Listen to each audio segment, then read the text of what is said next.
My dad had lung disease and needed constant oxygen. He lived in his 4-bedroom house that he'd built himself 30 years ago.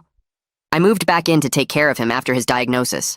My sister Natalie was married to this guy Jerome, who thought he was God's gift to business because he flipped one house 5 years ago and made $20,000. He'd been unemployed since then, calling himself a real estate mogul while Natalie paid their rent. When Dad got really sick, Jerome started coming around more. Not to help, but to measure rooms and take pictures. He'd walk through the house talking about what he'd change when it was his. Dad was still alive in the next room hearing all this. Jerome would say things like, "This place has good bones. Shame it's being wasted on a dying man."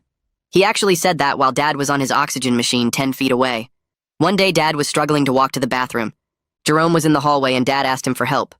Jerome stepped aside and said he didn't want to catch whatever Dad had. Dad tried to squeeze past and Jerome actually shoved him. Said he was in the way of checking out the master bathroom. Dad fell against the wall and I had to run to catch him. Jerome just walked into the bathroom and started talking about removing the tub for a modern shower. That's when Jerome announced his plan. He said since Dad was dying anyway, he and Natalie should move in to maintain the property.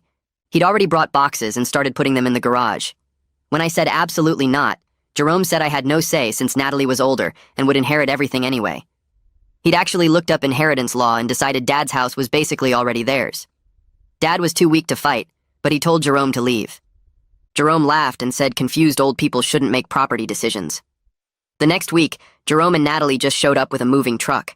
Started bringing in furniture while Dad was at a doctor's appointment. When we got home, Jerome had rearranged the living room and thrown Dad's recliner in the garage because it was outdated. Dad's oxygen concentrator was unplugged and moved to a corner because Jerome said the noise bothered him. Jerome had set up his gaming system where Dad's medical equipment was supposed to be. Natalie said they were just helping by updating the place. When Dad tried to protest, Jerome told him this was their house now and he was a guest who should be grateful they let him stay. He actually used those words to a man dying in his own home. Jerome took over Dad's bedroom that night, said the master should go to the actual masters of the house. He moved Dad's stuff into the smallest bedroom, the one without the attached bathroom Dad needed for his frequent night trips. Dad had to walk across the hall now, holding his oxygen tank, while Jerome slept in his custom adjustable bed. Jerome started telling neighbors he'd inherited the house and was letting his sick father-in-law stay out of kindness. He changed the locks and gave me a key like he was doing me a favor. He put his name on the mailbox. Started getting mail delivered there to establish residency. He threw away Dad's medications once because they were cluttering his bathroom counter. Dad missed 2 doses of heart medication because of it.